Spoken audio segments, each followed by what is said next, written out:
ഇപ്പോൾ കോൺഗ്രസ് നേതാവ് രമേശ് ചെന്നിത്തല മാധ്യമങ്ങളെ കാണുന്നു. തത്സമയ ദൃശ്യത്തിലേക്ക്. ഇപ്പോൾ പുറത്തു വന്നിരിക്കുന്നത്. അന്ന് പ്രതിപക്ഷ നേതാവ് എന്നുള്ള നിലയിൽ ഞാൻ ഈ കാര്യം പൊതുജനങ്ങളുടെ മുമ്പിൽ വളരെ വിശദമായി അവതരിപ്പിച്ചതാണ്. 500 രൂപയ്ക്ക് കിട്ടുമായിരുന്ന PP കിറ്റ് 1500 രൂപയ്ക്ക് വാങ്ങിയത് അഴിമതി അല്ലെങ്കിൽ മറ്റെന്താണ്? 500 രൂപയ്ക്ക് 450 മുതൽ 500 രൂപയ്ക്ക് വരെ PP കിറ്റിന് ഓർഡർ കൊടുത്തിട്ട് അത് ക്യാൻസൽ ചെയ്തിട്ട് മറ്റൊരു കമ്പനിക്ക് 1500 രൂപയ്ക്ക് വാങ്ങിക്കാൻ വേണ്ടി നടപടി സ്വീകരിച്ച ആരോഗ്യമന്ത്രിയും ഇതിനകത്ത് വൻ അഴിമതിയല്ലേ കാണിച്ചിട്ടുള്ളത്? ആരോഗ്യമന്ത്രി പറയുന്ന മുഖ്യമന്ത്രി അറിഞ്ഞാണ് ചെയ്തത്. മുഖ്യമന്ത്രി അറിഞ്ഞ് ചെയ്താൽ അഴിമതി അല്ലാതാകുമോ? മുഖ്യമന്ത്രി അറിഞ്ഞാണ് ചെയ്തെങ്കിൽ എല്ലാ അഴിമതിയും നടത്താൻ കഴിയുമോ? കോവിഡ് കാലത്ത് പുറകത്തുമ്പോൾ വാഴ വെട്ടുന്ന സമീപനമാണ് ഇടതുമുന്നണി ഗവൺമെന്റ് ചെയ്തത്. ഇത് ഞങ്ങൾ വളരെ വ്യക്തമായി തന്നെ ആ കാലഘട്ടത്തിൽ സൂചിപ്പിച്ചതാണ്.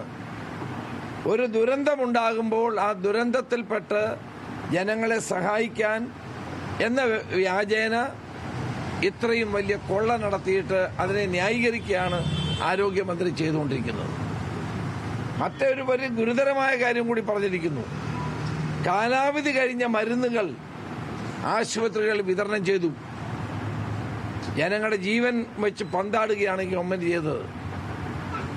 അപ്പോൾ ഒരു കാലത്തും ചെയ്യാൻ പാടില്ലാത്ത കാര്യമാണ് മെഡിക്കൽ സർവീസ് കോർപ്പറേഷൻ ചെയ്തത്. അപ്പോൾ ഇതൊരു വലിയ അഴിമതിയാണ്, കൊള്ളയാണ് എന്ന് ഞങ്ങൾ അന്ന് പറഞ്ഞിരുന്നു.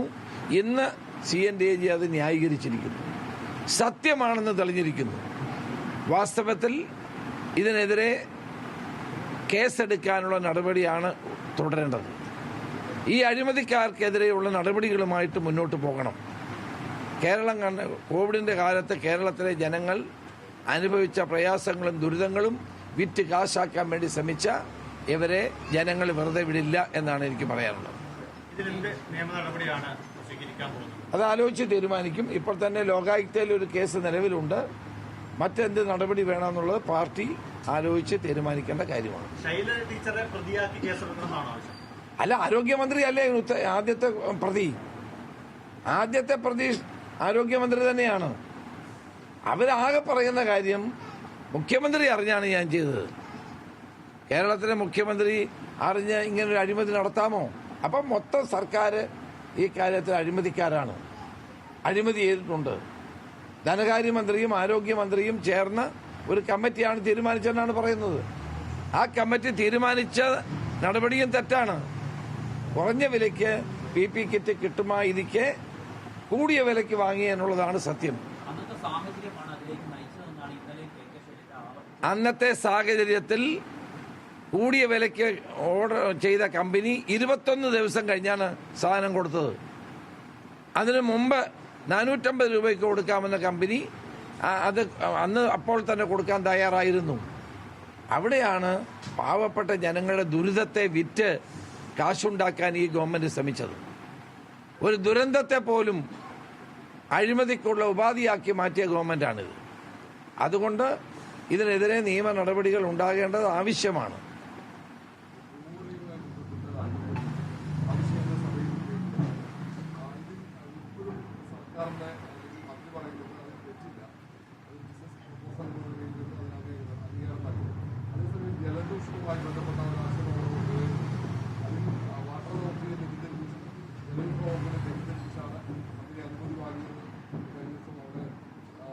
ഇന്ന് അതുമായി ബന്ധപ്പെട്ട വിഷയം ഞാൻ അസംബ്ലിയിൽ എൻ്റെ പ്രസംഗത്തിൽ ഉന്നയിക്കുന്നു. എൻ്റെ വിശദാംശങ്ങൾ അന്നേരം അതുകൊണ്ട് ഞാനിപ്പോൾ ഇവിടെ സൂചിപ്പിക്കുന്നു. അതൊന്നും വെളിയിൽ ഇപ്പോൾ പറയാൻ പാടില്ലാത്തതാണ് സ്പീക്കർ നിയമസഭാ ചട്ടങ്ങളനുസരിച്ച്.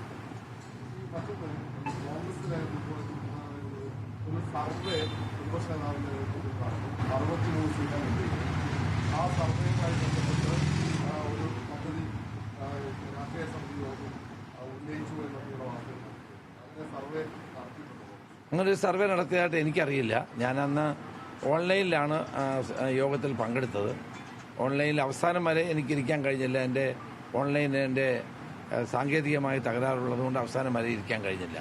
അങ്ങനെ പാർട്ടി ഒരു സർവേ നടത്തിയതായിട്ട് എനിക്കറിയില്ല. സാധാരണഗതിയിൽ AICC ആണ് തെരഞ്ഞെടുപ്പ് പ്രഖ്യാപിച്ചു കഴിഞ്ഞാൽ എല്ലാ സംസ്ഥാനങ്ങളിലും ഇത് സംബന്ധിച്ചുള്ള സർവേ നടത്തുകയും മറ്റു കാര്യങ്ങൾ ചെയ്യുകയും ചെയ്യുന്നു.